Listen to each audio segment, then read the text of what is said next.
एक बार एक राजा ब्राह्मणों को लंगर में महल के आंगन में भोजन करा रहे थे। राजा का रसोइया खुले आंगन में भोजन पका रहा था। उसी समय एक चील अपने पंजे में एक जिंदा सांप को लेकर राजा के महल के ऊपर से गुजरी। तब पंजों में दबे सांप ने अपनी आत्मरक्षा में चील से बचने के लिए अपने फन से जहर निकाला।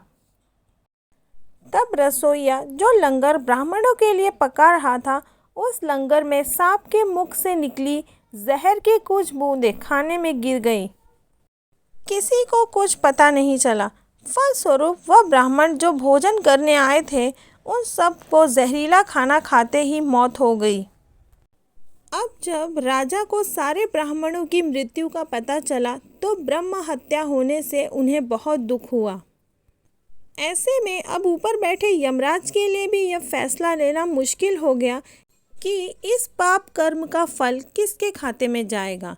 राजा के, जिसको पता ही नहीं था कि खाना जहरीला हो गया है, या रसोइया, जिसको पता ही नहीं था कि खाना बनाते समय वह जहरीला हो गया था, या वह चील जो जहरीला सांप लिए राजा के ऊपर से गुजरी, या वो सांप जिसने अपनी आत्मरक्षा में जहर निकाला। बहुत दिनों तक यह मामला यमराज की फाइल में अटका रहा। कुछ समय बाद कुछ ब्राह्मण राजा से मिलने उस राज्य में आए और उन्होंने किसी महिला से महल का रास्ता पूछा। उस महिला ने महल का रास्ता तो बता दिया, पर रास्ता बताने के साथ साथ ब्राह्मणों से यह भी कह दिया कि देखो भाई, ज़रा ध्यान रखना, वह राजा आप जैसे ब्राह्मणों को खाने में जहर देकर मार देता है।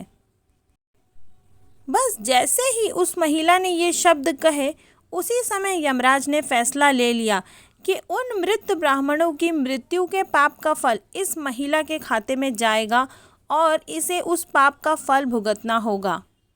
यमराज के दूतों ने पूछा, प्रभु ऐसा क्यों, जबकि उन मृत ब्राह्मणों की हत्या में उस महिला की कोई भूमिका भी नहीं थी।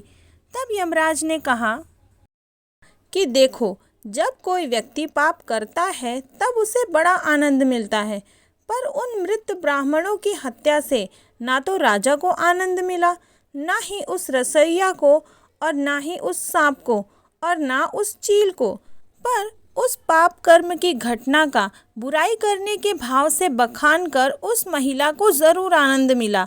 इसलिए राजा के उस अनजाने पाप कर्म का फल अब इस महिला के खाते में जाएगा।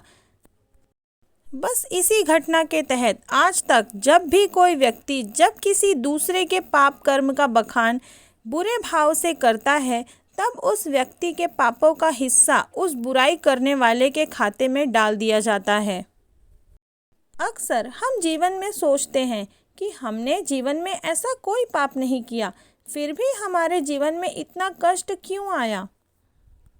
ये कष्ट और कहीं से नहीं बल्कि लोगों की बुराई करने के कारण उनके पाप कर्मों से आया होता है, जो बुराई करते ही हमारे खाते में लिख जाता है।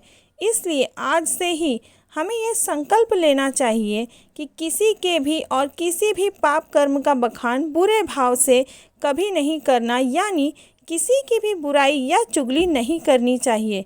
लेकिन यदि फिर भी हम ऐसा करते हैं तो हमें भी इसका फल आजकल तो भुगतना ही पड़ेगा। दोस्तों, अगर आपको यह कहानी अच्छी लगी हो तो चैनल को लाइक करें, शेयर करें और सब्सक्राइब करें। धन्यवाद।